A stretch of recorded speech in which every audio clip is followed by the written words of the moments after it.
Il y a une grande différence entre un ministre de Dieu et un serviteur de Dieu. Je vous ai dit que un serviteur de Dieu, c'est celui qui a des devoirs et des obligations envers Dieu. C'est-à-dire, celui-ci, il ne peut pas venir pour sa gloire. On peut être serviteur de Dieu, même le diable est serviteur de Dieu, parce qu'il a des devoirs et des obligations qu'il fait à Dieu. C'est pourquoi je vous avais donné Philippiens chapitre 2, verset 5 à 7, 1 Corinthiens 12 à 7, Jean 15 à 5. Serviteur de Dieu, même le diable peut être serviteur de Dieu. C'est un serviteur de Dieu, le diable. Judas était serviteur de Dieu. C'est-à-dire qu'un serviteur de Dieu, c'est tout celui qui a un devoir, une obligation à accomplir envers Dieu. C'est un serviteur de Dieu. Tandis qu'un ministre de Dieu, lui d'abord, il est d'abord serviteur de Dieu. Et la deuxième chose, c'est un roi, un mandaté de Dieu. Un ministre de Dieu ne peut pas manquer le ciel. Parce que lui vient de l'éternité. C'est pourquoi il faut aimer quand vous êtes un ministre de Dieu, là, il faut glorifier le Seigneur. Vous êtes un mandaté de Dieu. C'est-à-dire qu'il est un roi pour l'œuvre de Dieu, un mandaté de Dieu pour l'Église. C'est-à-dire un homme ayant reçu l'appel de Dieu pour accomplir une mission quelconque dans l'Église corps de Christ. C'est-à-dire qu'il est parmi les 5 ministères. C'est pourquoi dans les ministères, le ministère de la femme n'existe pas. Et une femme peut être serviteur de Dieu, mais pas ministre de Dieu. C'est ça. Il y a une différence entre aussi les prophètes des dons, les prophètes des nations et les prophètes des ministères. Les prophètes des dons, c'est celui qui a un don de prophétie. Là, il n'est pas un ministre de la parole, mais il a une grâce ou un don pour édifier l'Église. C'est ça un prophète des dons. C'est-à-dire que quelqu'un qui a un don de prophétie, il peut dire, c'est-à-dire les gens qui peuvent prophétiser, il dit, ah, Dieu m'a montré ça, Dieu m'a dit, c'est un don. C'est différent des prophètes du ministère. Vous avez compris, ça c'est un don.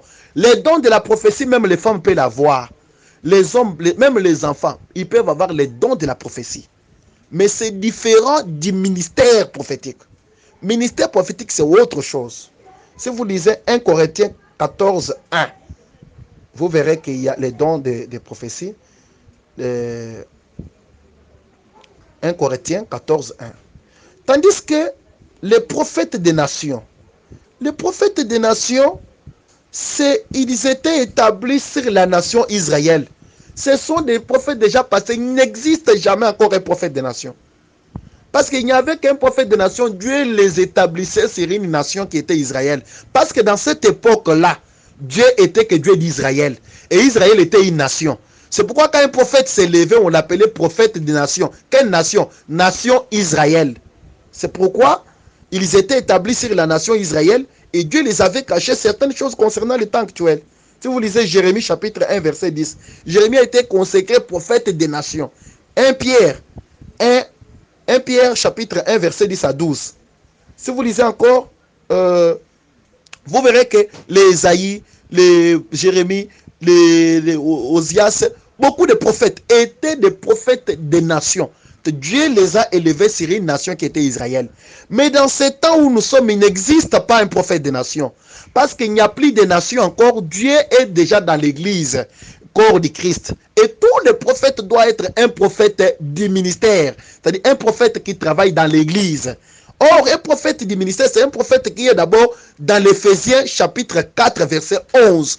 Tous les prophètes qui viennent après Jésus-Christ, on les appelle les prophètes d'Éphésiens 4, 11. Même frère Branham, c'est un prophète de l'Éphésiens 4, 11. Il est ce sont des prophètes d'Éphésiens 4, 11. Ils travaillent dans l'église corps du Christ. Ce n'est pas encore des prophètes des nations. Ils sont contrairement aux prophètes des nations qui travaillent sur la nation Israël. Un prophète de l'église, un prophète du ministère, il est d'abord un appelé de Dieu, un enseignant de la parole. Lui, il nous parle de Dieu dans les temps, dans les circonstances, les événements. Il révèle les Écritures. C'est un prophète du ministère. Mais il y a des gens aujourd'hui qui rêvent, qui a un don de prophétie, mais il écrit je suis prophète. Non, non. Tu as un don de la prophétie, mais tu peux avoir ton ministère. Tu peux être un évangéliste, mais tu as un don de la prophétie. Quelqu'un peut être un apôtre, mais il a un don de la prophétie.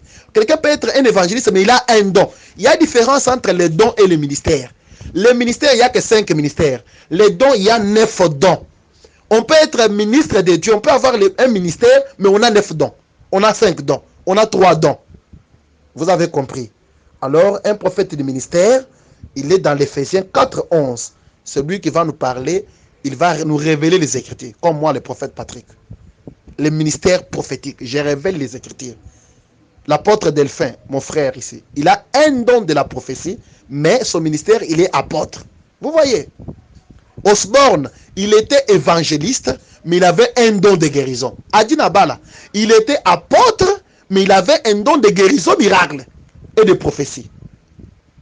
Vous voyez. Il y a une grande différence entre un ministre de Dieu et un serviteur de Dieu. Je vous ai dit que un serviteur de Dieu, c'est celui qui a des devoirs et des obligations envers Dieu. C'est-à-dire, celui-ci, il ne peut pas venir pour sa gloire. On peut être serviteur de Dieu, même le diable est serviteur de Dieu, parce qu'il a des devoirs et des obligations qu'il fait à Dieu.